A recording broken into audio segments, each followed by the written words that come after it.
अस्सलाम वालेकुम जी dear students. आज हमारा topic 18.4 transistor as an amplifier है। Transistor as an amplifier building block है तमाम कॉम्प्लेक्स इलेक्ट्रॉनिक सर्किट्स का। तो एम्पलीफायर को हम यूँ डिफाइन करते हैं कि an electronic device which can amplify, which can enhance, which can increase the input signal. ये बिल्कुल वही साउंड सिस्टम की एग्जांपल है जो एम्पलीफायर जो हमारी गाड़ियों में, घरों में हमारे पास होता है कि हम लो वॉइस को, लो सिग्नल को बहुत हाई सिग्नल में कन्वर्ट कर लेते हैं और ऊंची आवाज़ में हम सॉन्ग्स या कोई भी चीज़ प्ले कर पाते हैं। तो सिग्नल एम्पलीफायर के तौर पे ट्रांजिस्टर ही बैक एंड पे होता है। सबसे इम्पॉर्टेंट चीज़ इस लॉन्ग क्वेश्चन के अंदर सर्किट डायग्राम है। इसको अच्छे से आपने समझना है। सर्किट डायग्राम्स के 3 बेसिक पर्टिकुलर्स हैं। एक ये कि ट्रांजिस्टर की नॉर्मल ऑपरेशन सिस्टम को आपने फॉलो करना है, जो कि आपने प्रीवियस टॉपिक में पढ़ा था कि base emitter junction must be forward बाइस and collector base junction must be reverse बाइस। और बेस एमीटर पे लगने वाली जो इनपुट सिग्नल देते हैं या वोल्टेज है या बैटरी है, that is represented as VBB। और आउटपुट के तौर पे जो एक बैटरी, डिफ़ॉल्ट बैटरी लगी हुई है या वोल्टेज लगे हुए हैं, दैट इज़ कॉल्ड VCC। और VBE and VCE are the inputs and output voltage respectively. आपके सामने स्टूडेंट सर्किट डायग्राम है। डायग्राम के अंदर अगर आप देखें तो बिल्कुल सेंटर में एक ट्रांजिस्टर की सिंबल लगाई गई है।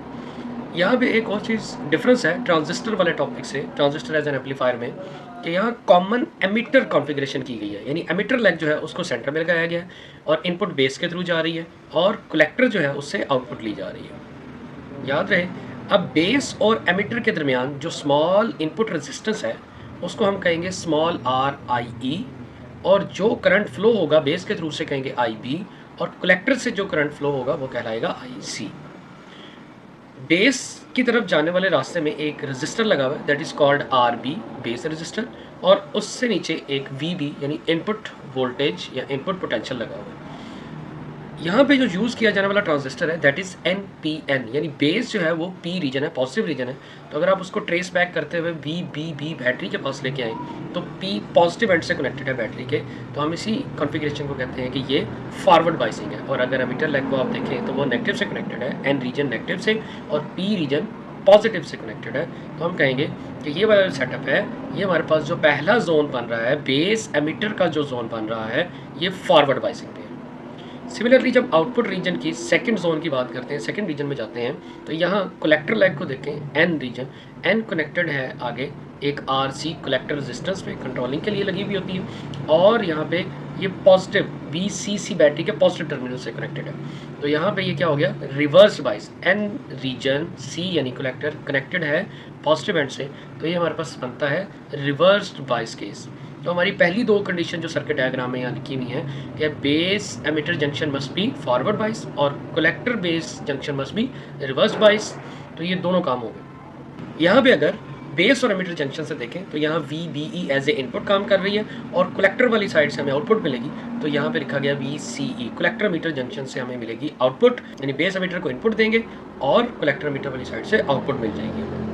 हमारा target calculation for the gain of amplifier, कि एम्पलीफायर से हम कितना गेन करेंगे, आउटपुट कितनी इन्हांस होके एम्पलीफाई होके मिलेगी। इसको हम 2 पार्ट्स में लेके चलते हैं। एक होता है विदाउट सिग्नल इनपुट, मसलन आपने अपना स्पीकर सिस्टम या एम्पलीफायर सिस्टम या वूफर सिस्टम, इसको आपने ऑन कर दिया और आपने अभी उसमें कोई भी सॉन्ग प्ले नहीं किया, जस्ट आपने ऑन किया।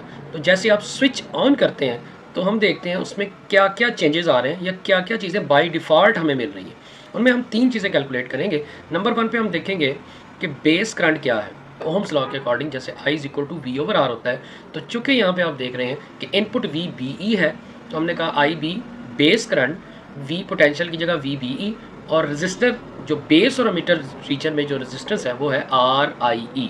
इसमें IB बेस करंट है, VBE voltage across base emitter, input voltage भी कह रहे हैं इसको, और थर्ड नंबर पे आ गया RIE इक्वेशन में, जो कि बेस एमिटर रेजिस्टेंस है। इसके बाद हम कैलकुलेट करते हैं कलेक्टर करंट।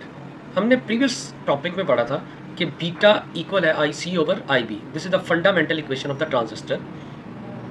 यहाँ से अगर IC को सेपरेट कर लिया जाए तो ये हो जाता है बीटा टाइम IB, और अभी प्रीवियस इक्वेशन एक हम फाइंड करके आए हैं कि IB इक्वल होता है VBE/RIE के। इसी को यहाँ इंसर्ट कर रहे हैं, IB की जगह पे VBE/RIE। कलर स्कीम भी आपको बता रही है कि जो चीज़ इंसर्ट की जा रही है उसका कलर रेड है।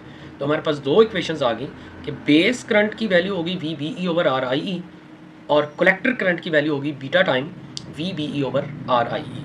और तीसरी चीज़ जो हमने विदाउट सिग्नल इनपुट हमें बाई डिफ़ॉल्ट मिलती है वो हमने चेक करनी है कि आउटपुट वोल्टेज की क्या कंडीशन है।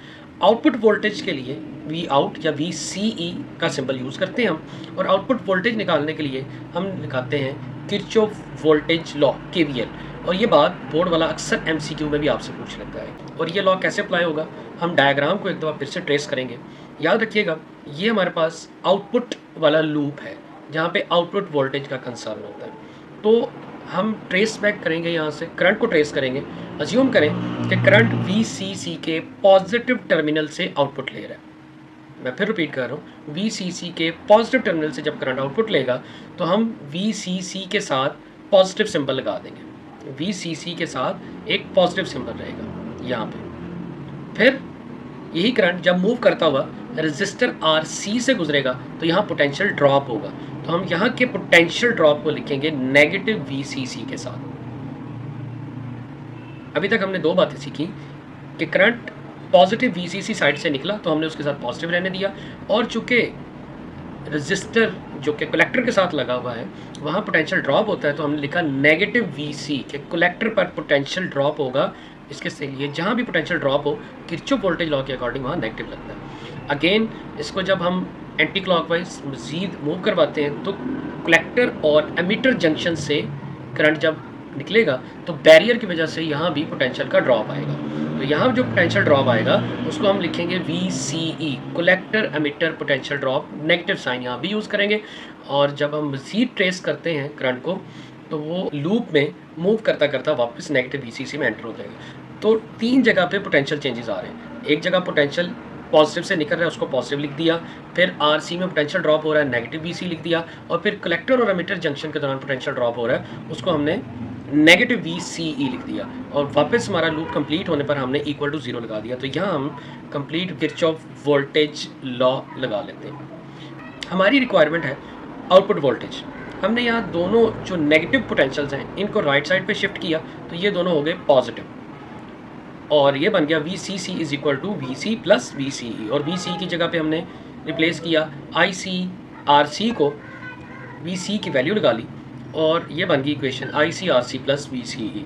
फाइनली हमें रिक्वायरमेंट में था VCE, हमने इसको सेपरेट किया और ओवरऑल इक्वेशन हमारे पास जो बनती है that is VCC minus ICRC। और अब हम वैल्यूज़ प्लेस कर लें। VCE की जगह पे हमने प्लेस कर लिया V0, VCC as it is, और IC की वैल्यू प्लेस की जो कि हम पहले ही निकाल चुके थे। IC की वैल्यू थी beta time VBE over RIE। तो हमने यहाँ IC की वैल्यू जब प्लेस की, ब्लू कलर में आप देखें जो जो चेंजेस किए, VCE की जगह V0, VCC as it is, black colour में जो वर्डिंग है वो एज इट इज़ है इक्वेशन में, और IC की जगह पे beta time VBE over RIE। इसको हम कहेंगे इक्वेशन नंबर A। अभी तक हमने calculation for gain of the amplifier में देखा कि without signal input base current है IB is equal to VBE over RIE, collector current है IC is equal to beta times VBE over RIE, और output voltage की जो final equation हमें मिली V output is equal to VCC minus beta time VBE over RIE into RC। अब जब signal का input दिया जाता है, जब कोई बहुत छोटा सा स्मॉल सिग्नल, स्मॉल साउंड हम इनपुट के तौर पे देते हैं इनपुट टर्मिनल को, तो ये फॉलोइंग चेंजेस अकर हो जाते हैं। इन चेंजेस में अगर देखा जाए इनपुट वोल्टेज VBE से चेंज होकर बन जाता है VBE plus delta V input. Base current भी थोड़ा सा इंक्रीज कर जाएगा, IB is equal to delta IB add हो जाएगा उसमें, कलेक्टर में भी थोड़ा सा करंट इंक्रीज करेगा, IC is equal to delta IC, और आउटपुट वोल्टेज में V आउटपुट में क्या आ जाएगा डेल्टा V आउटपुट। इन चेंजेस के बाद जो हमारी इक्वेशन नंबर A है वो कुछ इस तरह से दिखेगी हमें। V आउटपुट में ऐड कर देंगे delta V output, VCC as it is रहेगा, बीटा टाइम VBE में ऐड कर देंगे डेल्टा V इन, और RC over RIE as it is रहेगा।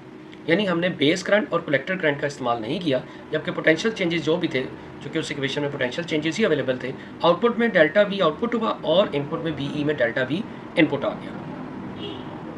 यहाँ हम एलसीएम ब्रेक करते हैं, VBE वाला पोर्शन अलग कर देते हैं और डेल्टा V इनपुट वाला पोर्शन अलग कर देते हैं। बीटा RC ओवर RIE चूँकि दोनों के लिए है तो दोनों को अलग अलग शिफ्ट कर देते हैं।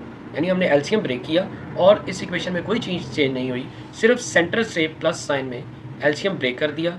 और चूँकि बाहर नेगेटिव साइन था तो प्लस माइनस माइनस हो गई, ये दो हमारे पास पॉसिबिलिटीज़ बन गई। Beta time V B E R C over R I E, beta time delta V in R C over R I E, इसको हम कह देते हैं इक्वेशन नंबर बी। हमें बेसिकली सिर्फ और सिर्फ गर्ज है हमारे डेल्टा वी इन से आउटपुट क्या मिलेगी, हम आउटपुट निकालने के लिए सिर्फ सिग्नल आउटपुट देखनी हमने क्या मिल रही है, इसलिए हम क्या करेंगे, इक्वेशन नंबर बी से इक्वेशन नंबर ए को सब्ट्रैक्ट कर लेंगे।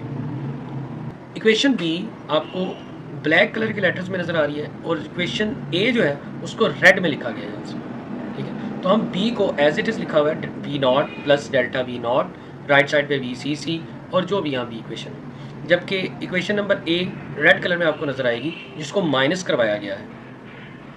अब इसमें प्लस और माइनस कैंसिल हो रहे हैं, positive V naught negative V naught cancel हो गया, positive V C C negative V C C cancel हो गया, तो positive beta time V B E R C over R I E negative से cancel हो गया। रिमेनिंग पर्टिकुलर्स को हम सेव करते हैं, तो लेफ्ट साइड पे हम देखते हैं हमारे पास सिर्फ और सिर्फ डेल्टा वी नॉट बचा हुआ है और राइट साइड पे हमारे पास minus beta time delta V in R C over R I E है। चूँकि हमारा टारगेट गेन है तो वो रेशो होती है आउटपुट ओवर इनपुट की, तो यहाँ से डेल्टा वी इन जो कि राइट साइड पे है इसको लेफ्ट साइड पे शिफ्ट करेंगे, जाके यहाँ डिवाइड हो जाएंगे, तो हमारे पास एक फाइनल इक्वेशन तैयार हो जाएगी, delta V output over delta V input equal to minus beta time R C over R I E. Delta V output over input को ही हम क्या कहते हैं, गेन ऑफ द एम्पलीफायर, और इसे रिप्रेजेंट करते हैं ए के साथ। So A is equal to delta V output over input, या फिर इसको इक्वल लिखा जा सकता है minus beta time R C over R I E. यहाँ पे याद रहे नेगेटिव साइन जो कि एमसीक्यू में पूछा जाता है, ये शॉर्ट क्वेश्चन के तौर पे भी, कि नेगेटिव साइन इंडिकेट करता है कि हमारा जो भी इनपुट सिग्नल होगा वो इन्हांस तो होगा, एम्पलीफाई भी होगा, लेकिन उसमें फेज़ का शिफ्ट आ जाएगा 180 डिग्री। ये था जी हमारा आज का एक very very important long question, जिसको आपने बहुत अच्छे से तैयार करना है और इसके बहुत ब्राइट चांसेस होते हैं बोर्ड में आने के।